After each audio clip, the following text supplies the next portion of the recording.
Nyamira, together with the people of Nyamira, are in deep shock and mourning following the demise of Nyamira MCA and the Leader of Majority, Honorable Elijah Osiemo. Yesterday evening, August 7th, 2013, along the Narok-Nairobi Highway, 2023, along the Narok-Nairobi Highway, in a road accident. Two other MCAs, Honorable Duke Masira of Township Ward and Honorable Priscilla Nyatichi, nominated MCA, survived the fatal accident at Dry Port, Mayu along the Narok-Nairobi Highway.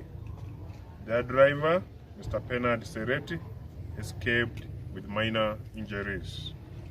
Honorable Masira suffered a fracture on his arm, while Honorable Nyatichi got a spinal injury. The duo were transferred from Naivasha Sub-County Hospital to Aga Khan Hospital, Nairobi, for further medical attention.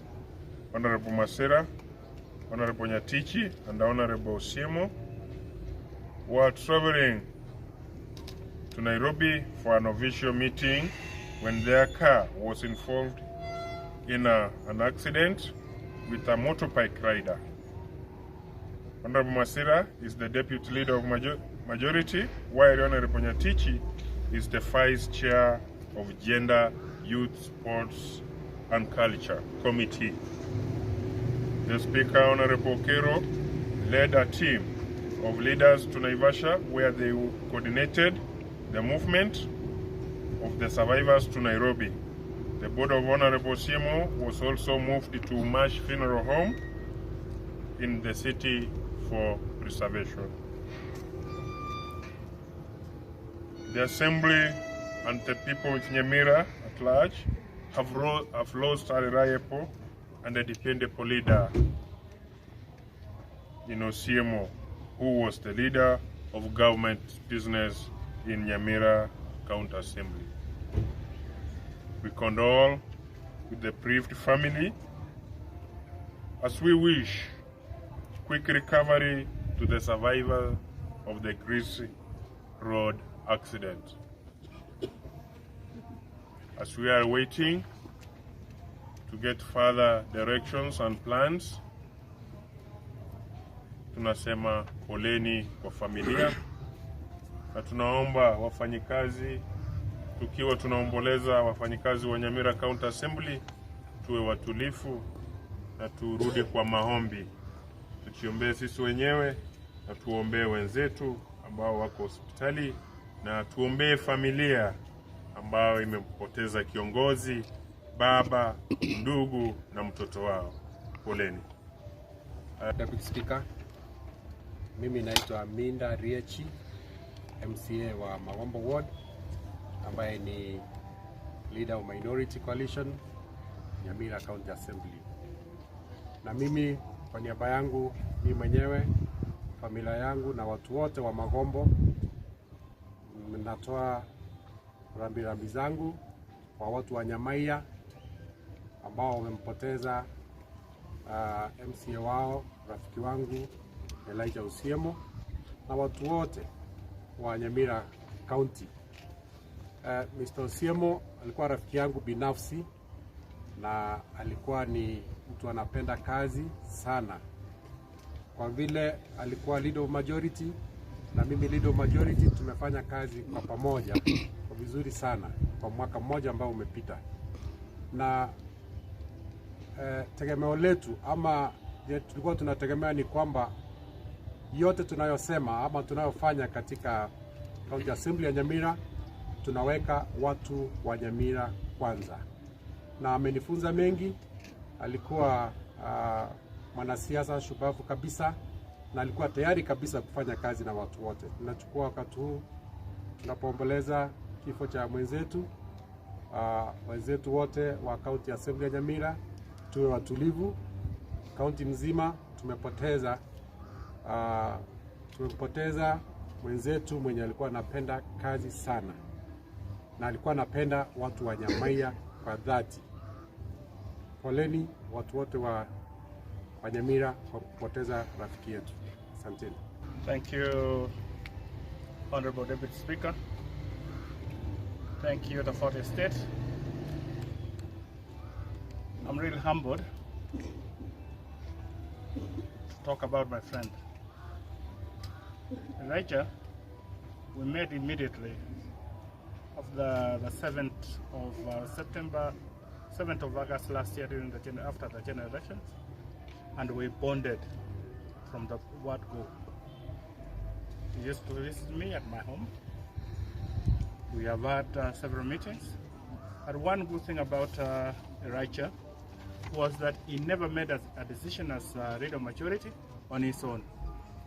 He always looked for consultation. He always wanted everybody to be on board. He never posted about his position, even though he was one of the youngest in the assembly, but he was able leader to lead the government side of the assembly. The assembly is going to miss him. Personally, I'm going to miss him. And we pray for his family that God can give them strength at this difficult time. Wandu wa Nyamira, poreni sana. Ekene kiranyi kiruru, ki more mereri, Nyasaye nero manyite na imoroji. Thank you very much, Deputy Speaker, and Fourth State and fellow colleagues. It is unbelievable that we've lost one of our own, Honorable Elijah Osiemo.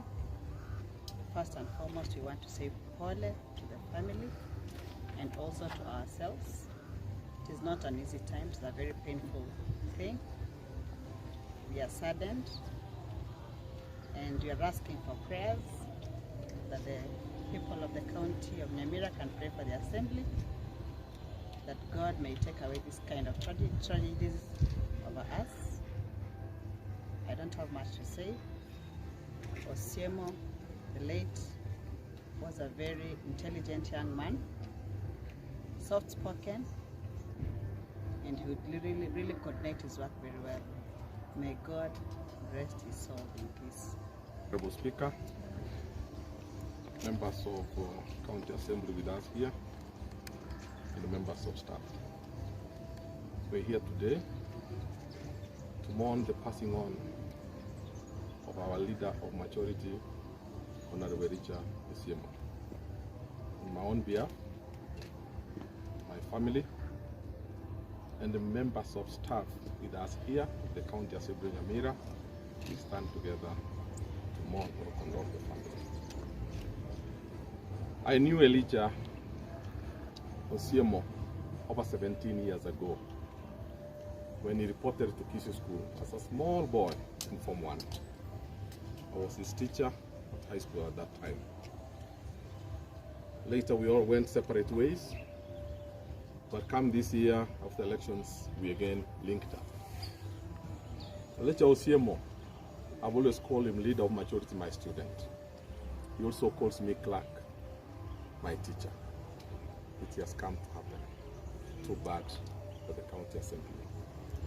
Elijah Osiemo was a dependable leader, independent, consultative, and is one who could exhibit wisdom beyond his age. Anytime you had an issue that you wanted somebody to assist you on how to go about it, then be sure if you call Elijah Osiemo, you will get direction. We are sorry as a family of the County Assembly of Nyamira that we have lost a young leader whom, to me, if you ask me, I could see he had a very bright future in the political world and in the leadership world. We want to stand with the family, as I said, and we promise that we shall be together until the end. For Honorable Masira and Honorable Priscilla, who are in hospital, and the driver, may the Almighty God extend his healing hand so that they get better very fast and come back to join us. My message to the government: the issue of motorbikes on our roads, which we know our youths are earning from those motorbikes. And I participated in making that policy that brought in the issue of motorbikes today when I was working in another ministry.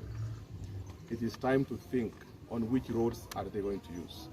I'm appealing to the government, as they expand our roads network, they should remember lanes for the motorbikes. Were it not for this motorbike coming the road straight, as they have always done, we would have not lost our leader, we would have not injured our other leaders that are in hospital today. So I'm appealing to the government, if this message reaches anybody who listens, it is time, as they expand the roads, which the works are going on, you can see from Kisii to Kericho it's going on, to remember how they can create the space for the motorbikes and for the pedestrians. Otherwise, driving has become very difficult, and I think the most difficult in the world to drive in Kenya. Those of us who have stayed outside there, the easiest thing to do in other part of the world is to drive on the highway. But in Kenya, it's so difficult for us. We are going to lose many of us because of that kind of congestion and commotion on our roads. I now want to request the members of staff, as I told you in the morning, this is our funeral. From now, we shall start roaring. We hope to visit the family, wherever, back home. We hope to organize ourselves on which roles we shall play until this matter comes to rest. Thank you so much.